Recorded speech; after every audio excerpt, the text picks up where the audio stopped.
وبركاته.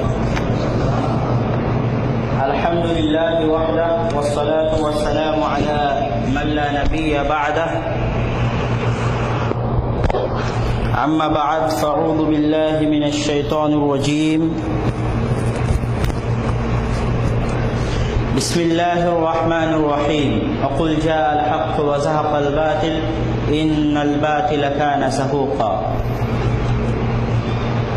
সম্মানিত উপস্থিতি, সময় অত্যন্ত সংক্ষিপ্ত, এশার আজান অল্প কিছুক্ষণের মধ্যে হবে ইনশাআল্লাহ।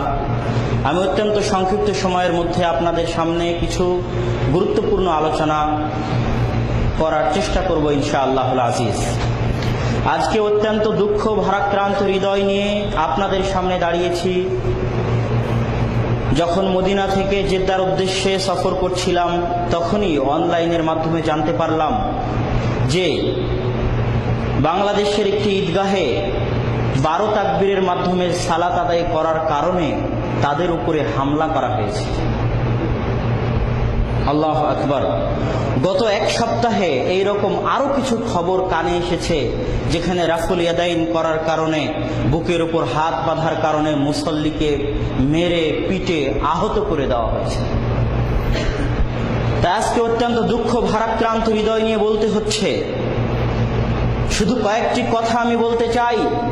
বাংলাদেশের মাটিতে হিন্দুরা যদি মন্দির তৈরি করার মাধ্যমে পূজা করতে পারে, মা দুর্গা, মা কালী, গণেশের পূজা করতে পারে, খ্রিস্টানেরা যদি গির্জা তৈরি করার মাধ্যমে ঈসা আলাইহিসসালাতু ওয়াসসালামকে রব মেনে, আল্লাহ মেনে শিরকের মতো মহা গুনাহের কাজ করতে পারে, খ্রিস্টানেরা যদি মিশনারির মাধ্যমে মুসলমানদেরকে খ্রিস্টান বানানোর প্রয়াস এবং অপচেষ্টা চালাতে পারে, বৌদ্ধরা যদি তাদের নিজ ধর্ম পালন করতে পারে, তাহলে একজন মুসলমান, একজন সহি আকীদার ভাই কেন পারবে না? আমি শুধু দেশের রাষ্ট্রীয় স্বাধীনতার কথা নয়, ইসলামের স্বাধীনতার কথা বলছি। ইসলামে একজন বিধর্মীকে জোরপূর্বক ইসলাম ধর্ম গ্রহণ করানো হারাম। আপনি কোনো হিন্দুকে, কোনো খ্রিস্টানকে, কোনো বৌদ্ধকে, কোনো ইহুদিকে জোরপূর্বক ইসলাম ধর্ম গ্রহণ করাতে পারবেন না। এর কোনো নজির মুহাম্মদ সাল্লাল্লাহু আলাইহি ওয়াসাল্লামের জীবনীতে নাই। তাহলে কিভাবে জোরপূর্বক আরেকজনকে নিজের মাযহাব বানানোর চেষ্টা করা যেতে পারে? অসম্ভব। শুধু তাই নয়, অত্যন্ত দুঃখের কথা হচ্ছে, একজন মুসলমানের রক্ত, একজন মুসলমানের ইজ্জত এবং আব্রু আরেক মুসলমানের জন্য হারাম। আপনি কোন মুমিনের গায়ে হাত তুলতে পারেন না, তার রক্ত আপনার জন্য হারাম। আল্লাহ সুবহানাহু ওয়া তাআলা সূরা নিসাতে বলছেন, ওয়ামান ইয়াকতুল মুমিনান মুতাআম্মিদান ফাজাযাউহু জাহান্নাম খালিদান ফিহা। যে ব্যক্তি কোন মুমিনকে ইচ্ছাকৃতভাবে হত্যা করলো, সে জাহান্নামে থাকবে। তার জন্য জাহান্নাম বলাটুকুই যথেষ্ট ছিল। আল্লাহ এতেও ক্ষান্ত হননি। আল্লাহ বলছেন খালিদান ফিহা, চিরস্থায়ী জাহান্নামে থাকবে, এতটুকু যথেষ্ট ছিল। আল্লাহ তবুও ক্ষান্ত হননি। আল্লাহ বলছেন আল্লাহ তার উপর রাগান্বিত, এতটুকু যথেষ্ট ছিল। আল্লাহ বলছেন লাআনাহুল্লাহু আলাইহি, আল্লাহ সুবহানাহু ওয়া তাআলার অভিশাপ তার উপর, এতটুকুতেও আল্লাহ ক্ষান্ত হননি। আল্লাহ বলছেন তার জন্য কঠিন শাস্তি প্রস্তুত করা আছে, জাহান্নামে যাবে, চিরস্থায়ী জাহান্নামে থাকবে। আল্লাহ সুবহানাহু ওয়া তাআলা তার উপর রাগান্বিত, তারপর আল্লাহর অভিশাপ, তার জন্য কঠিন শাস্তি প্রস্তুত করা হয়েছে। এটা একজন মুসলমানের রক্ত আপনার উপর হারাম। দ্বিতীয়ত, শুধু মুসলমান নয়, একজন ব্যক্তি সালাত আদায় করছে, মুসল্লি, সেই মুসল্লির উপর আক্রমণ করা হচ্ছে, হামলা করা হচ্ছে। শুধু মুসল্লি নয়, যেই ব্যক্তি রাসূল সাল্লাল্লাহু আলাইহি ওয়াসাল্লামের, মুহাম্মদে আরবীর, আমিনার লালের সন্তানের কঠিন কিয়ামতের ময়দানে যখন কোন নবী রাসূল কাজে আসবে না, পীর ফকির তো দূরের কথা, হুজুর বুজুর্গানে দ্বীন তো দূরের কথা, কোন রাসূল যখন কাজে আসবে না, কোন নবী যখন কাজে আসবে না, তখন একমাত্র মুহাম্মদ সাল্লাল্লাহু আলাইহি ওয়াসাল্লাম আল্লাহর দরবারে শাফাআত করবেন। সেই মুহাম্মদে আরবী, দুই জাহানের সর্দার মুহাম্মদ সাল্লাল্লাহু আলাইহি ওয়াসাল্লামের সুন্নাত পালন করার জন্য একজন মুসল্লিকে মারা হচ্ছে। এর চেয়ে বড় জুলুম আর কি হতে পারে? এই মসজিদ কার? মসজিদ কারো পৈতৃক সম্পত্তি নয়, না হানাফি মাযহাবের, না শাফিঈ মাযহাবের, না আহলে হাদিসের, কারো পৈতৃক সম্পত্তি নয়, মসজিদ হচ্ছে আল্লাহ সুবহানাহু ওয়া তাআলা।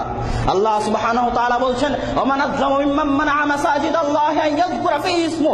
তার চাইতে বড় অত্যাচারী আর কে হতে পারে যে ব্যক্তি আমার মসজিদে আমার নাম উচ্চারণ করতে বাধা প্রদান করে। আমি বলবো তার চাইতে বড় অত্যাচারী কে হতে পারে যে আল্লাহর মসজিদে বসে আল্লাহর রাসূলের সুন্নাত পালন করতে বাধা প্রদান করে। সম্মানিত উপস্থিতি, বাংলাদেশের মাটিতে স্টার জালসা চলে, জি বাংলা চলে, বেহায়াপনা চলে, উলঙ্গপনা চলে, এগুলোর বিরুদ্ধে কেউ আওয়াজ তোলে না। অথচ পিস টিভির মতো একটি সত্যিকার দ্বীনের দাওয়াতের আহ্বানকারী একটি চ্যানেলকে বন্ধ করার জন্য নামধারী, জুব্বাধারী, টুপিধারী হুজুররা মিছিল পর্যন্ত করে, দরখাস্ত পর্যন্ত দেয়। কিসের ইমানের দাবিদার, কিসের ইসলামের দাবিদার, কিসের মাযহাবের দাবিদার? আমি তো বলবো আপনি কোন মাযহাবই মানেন না, আপনি তো মুসলমানের হকই বুঝেন না। আল্লাহুল মুস্তাআন। একজন ঈদের দিনে 12 তাকবীরের মাধ্যমে সালাত আদায় করছে, অথচ আপনি দেখেন ওই ঈদের দিনে গান বাজনা হচ্ছে, উলঙ্গপনা হচ্ছে, বেহায়াপনা হচ্ছে। রাসূল সাল্লাল্লাহু আলাইহি ওয়াসাল্লাম যখন মদিনায় আসলেন, তখন আল্লাহ রাসূল দেখলেন মদিনাবাসী 2টি দিনে আনন্দ উদযাপন করে। আল্লাহ রাসূল বললেন, এই 2টি দিন কি? তারা বলল, আমরা জাহিলি যুগ থেকে আনন্দ উদযাপন করতাম। তখন আল্লাহ রাসূল সাল্লাল্লাহু আলাইহি ওয়াসাল্লাম বলছেন, ক্বাদ আবদালাকুমুল্লাহু বিহিমা খায়রাম মিনহুমা ঈদুল ফিত্র ওয়া ঈদুল আযহা। এই 2টি দিনকে বাদ দিয়ে আল্লাহ সুবহানাহু ওয়া তাআলা তোমাদের জন্য এর চাইতে উত্তম 2টি দিন দিয়েছেন আনন্দ করার জন্য, তা হচ্ছে ঈদুল ফিত্র এবং ঈদুল আযহা। সহিহ হাদিস। এই হাদিসকে সামনে রেখে বলতে চাই যে রাসূল সাল্লাল্লাহু আলাইহি ওয়াসাল্লাম এ কথা বলেননি যে তোমাদের যে 2টি দিনে তোমরা আনন্দ উদযাপন করো ওই 2টি দিন থাক, তার সাথে আরো 2টা দিন দিলাম, ঈদুল ফিত্র, ঈদুল আযহা। এ কথা আল্লাহ রাসূল বলেননি। আল্লাহ রাসূল বলেছেন, তোমরা যে 2টা দিনে আনন্দ করো ওই 2টা দিন বাদ, ওইটা বাদ দিয়ে 2টা দিন দেওয়া হয়েছে, ঈদুল ফিত্র, ঈদুল আযহা। এই কথা বলার মাধ্যমে রাসূল সাল্লাল্লাহু আলাইহি ওয়াসাল্লাম কিয়ামত পর্যন্ত প্রত্যেক মুসলমানের জন্য, প্রত্যেক মুমিনের জন্য ঈদুল ফিত্র এবং ঈদুল আযহা ব্যতীত অন্য কোন দিবস পালন করা, অন্য কোন দিনে আনন্দ উদযাপন করা নির্দিষ্ট দিনে হারাম ঘোষণা করেছেন। রাসূল সাল্লাল্লাহু আলাইহি ওয়াসাল্লাম আরো বুঝাতে চেয়েছেন, ঈদুল ফিত্র এবং ঈদুল আযহা কার প্রদত্ত? কে পরিবর্তন করে দিল? আল্লাহ। হাদিসে আল্লাহ রাসূল বলছেন, ক্বাদ আবদালাকুমুল্লাহু বিহিমা। আল্লাহ পরিবর্তন করে দিয়েছে। ঈদুল ফিত্র এবং ঈদুল আযহা আল্লাহ প্রদত্ত আনন্দের দিন। এই দিন কোন সিনেমার নায়কের পৈতৃক সম্পত্তি নয়, কোন নায়িকার পৈতৃক সম্পত্তি নয়। এই দিনে যদি আনন্দ করতে হয়, রাসূল সাল্লাল্লাহু আলাইহি ওয়াসাল্লামের সুন্নাতকে সম্মান করে আল্লাহর বিধানকে মেনে আনন্দ করতে হবে। অথচ মুসলমান বুঝে না, এই দিনে আল্লাহ রাসূলের সুন্নাতকে, আল্লাহর বিধানকে সবচেয়ে বেশি অপমানিত করে, সবচেয়ে বেশি পদদলিত করে। কিন্তু আমার কথা সেটা নয়। আমার কথা হচ্ছে, এগুলোর বিরুদ্ধে তুমি আওয়াজ তুললে না, কেউ 12 তাকবীরে সালাত আদায় করলো, তার উপরে তুমি হামলা করলা। কিসের মুসলমানের দাবি করো তুমি? আল্লাহু আকবার। সম্মানিত উপস্থিতি, আজকে মুসলমানদের অধঃপতনের সবচেয়ে কারণ হচ্ছে এই পারস্পরিক দ্বন্দ্ব এবং তাআসসুব। আমরা পরস্পর কেউ কাউকে ছাড় দিতে চাই না। আমাদের মধ্যে একদল মানুষ আছে যাদেরকে আমি বলতে পারি এক্সট্রিমিস্ট, খারিজি আকীদার দাবিদার, যারা নিজেদেরকে সহিহ আকীদার দাবি করলেও তারা ভিতরে ভিতরে খারিজি। এরাও একটুতেই মানুষকে কাফের ফতোয়া দিয়ে দেয়। কেউরা ফুলে দেয়, না করলে কাফের হয় না, নাভির নিচে হাত না বাঁধলে কাফের হয় না, বেদাত করলেই কেউ কাফের হয় না, অসম্ভব। এই কিছু খারিজি আকীদার অধিকারী আছে যারা মানুষকে একটুতেই কাফের ফতোয়া দিয়ে দেয়। এবং আরো একটা সমস্যা আছে, কুফরি আকীদা আর ব্যক্তিকে কাফের বলা এক নয়। আল্লাহ সুবহানাহু ওয়া তাআলা সর্বত্র বিরাজমান, এটা কুফরি আকীদা, নিঃসন্দেহে কুফরি আকীদা। কিন্তু আপনি কোন ব্যক্তিকে ডাইরেক্ট বলতে পারেন না যে সে আল্লাহ সর্বত্র বিরাজমান বলছে সে কাফের। কেন না? সে হয়তোবা জানে না যে আল্লাহ সর্বত্র বিরাজমান, এই আকীদা খারাপ। কথা আমি মনে হয় বুঝাতে পারিনি। হয়তোবা সে আল্লাহ সর্বত্র বিরাজমান বলে বুঝাতে চাচ্ছে যে আল্লাহর জ্ঞান সর্বত্র বিরাজমান। আল্লাহ সর্বত্র বিরাজমান এটা কুফরি আকীদা, নিঃসন্দেহে আমি বলবো এটা কুফরি আকীদা। কিন্তু কোন ব্যক্তির উপর আমি কাফের ফতোয়া লাগাতে পারি না, এটা খারিজিদের আকীদা। যতক্ষণ পর্যন্ত কোন ব্যক্তি লা ইলাহা ইল্লাল্লাহ, আল্লাহ সুবহানাহু ওয়া তাআলাকে একক মাবুদ হিসেবে ঘোষণা করছে, ততক্ষণ পর্যন্ত তাকে কাফের বলার অধিকার কেউ রাখে না। সম্মানিত উপস্থিতি, আমাদের মাঝে আরো তাআসসুব আছে, শুধু মুসলমান বলে নয়, আহলে হাদিস হানাফি বলে নয়, আমরা যারা সহিহ আকীদার দাবিদার তারাও দলাদলিতে ব্যস্ত। এক দল আরেক দলকে সহ্য করে না, এক দল আরেক দলের সম্মেলন জলসাকে বন্ধ করার জন্য উঠে পড়ে লেগে যায়। শুধু তাই নয়, আমি তো বলবো মাযহাবের তাকলিদ ছেড়ে দলের তাকলিদ করা শুরু হয়েছে। এই দলীয় কোন্দলকে, দলীয় তাআসসুবকে পা দিয়ে পিষে দিতে হবে, মিটিয়ে দিতে হবে। এর কোনো অস্তিত্ব ইসলামে নাই। রাসূল সাল্লাল্লাহু আলাইহি ওয়াসাল্লাম বলছেন, ইন্নামাল মুমিনুনা ইখওয়া, একজন মুমিন আর একজন মুমিনের ভাই। আব্দুল্লাহিল কাফি শাইখনি আমার ভাই, এর উপর ভিত্তি করে যে তিনি মুসলমান, এর উপর ভিত্তি করে তিনি জমিয়ত করেন, আন্দোলন করেন, আমিও জমিয়ত করি, আমিও আন্দোলন করি। এর উপর ভিত্তি করে কেউ কারো ভাই হতে পারে না। আমিও জামাতে ইসলাম করি, আপনিও জামাতে ইসলাম করেন, এটা পরস্পরের ভাইয়ের মানদণ্ড নয়।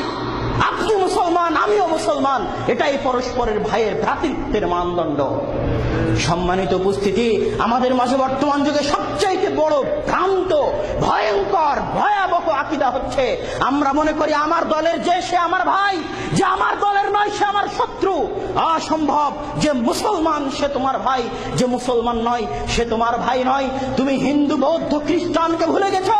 আল্লাহর রাসূলের সুন্নাতকে যে পালন করছে, রাসূল ইয়াদাইন যে করছে, বুকের উপর হাত যে বাঁধছে, তার বিরুদ্ধে তুমি উঠে পড়ে লেগেছো। তুমি ভুলে গেছো সেই ইতিহাস, শাহ ইসমাইল শহীদের ইতিহাস, শহীদ আহমদ ব্রেলভির ইতিহাস, মাওলানা বেলায়েত আলী, মাওলানা ইনায়েত আলীর ইতিহাস। এই ভারত, পাকিস্তান, বাংলাদেশকে কারা স্বাধীন করেছে? কারা ব্রিটিশদের বিরুদ্ধে সর্বপ্রথম আওয়াজ উত্তোলন করেছে? মাওলানা শাহ ইসমাইল শহীদের বই পড়ুন, তাকবিয়াতুল ঈমান পড়ুন, তাজকিরুল ইখওয়ান পড়ুন। এই বইগুলোর মধ্যে তিনি শিরক এবং বিদআতকে পা দিয়ে পিষে দিয়েছেন। প্রত্যেক শিরক এবং বিদআত ভারত উপমহাদেশে চলে, সেগুলোর মূলোৎপাটন করেছেন। এই শাহ ইসমাইল শহীদ ব্রিটিশদের বিরুদ্ধে জিহাদ করেছেন। 25,000 হাদিসের হাফেজ ছিলেন। 1831 সালে বালাকোটের ময়দানে তিনি শহীদ হন। পড়ুন মাওলানা বেলায়েত আলীর ইতিহাস, মাওলানা ইনায়েত আলীর ইতিহাস। বাংলাদেশের উত্তরবঙ্গ, রাজশাহী, রংপুরে এত কেন মানুষ রাফুলে দাইন করে, এত কেন মানুষ বুকে হাত বাঁধে জানেন কি আপনি? চট্টগ্রাম, বরিশালে কেন করে না? সিলেটে কেন করে না?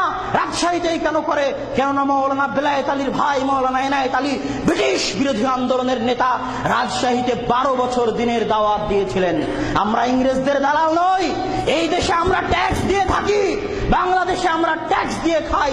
এদেশে আমরা উড়ে আসিনি, জুড়ে আসিনি, আমরা রিফিউজি নই।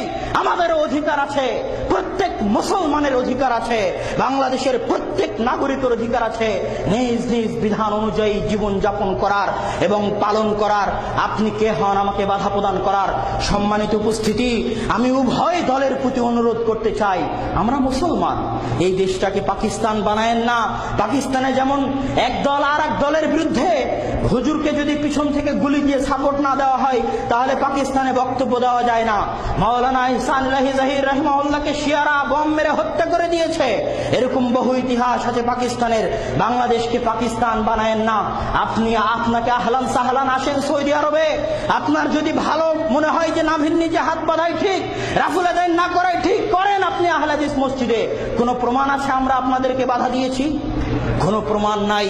তেমনি আহলে হাদিসকেও বাধা দিয়েন না, এই দেশকে পাকিস্তান তৈরি করেন না। এবং আমাদের সহিহ আকীদার ভাইদের প্রতি আমাদের অনুরোধ যে আপনারা খারিজি আকীদাকে ভালোভাবে বুঝার চেষ্টা করুন। কেউ একটু চুন থেকে পান খসলেই কাউকে কাফের ফতোয়া দেওয়া যায় না, এটা ইসলামের মূলনীতি নয়।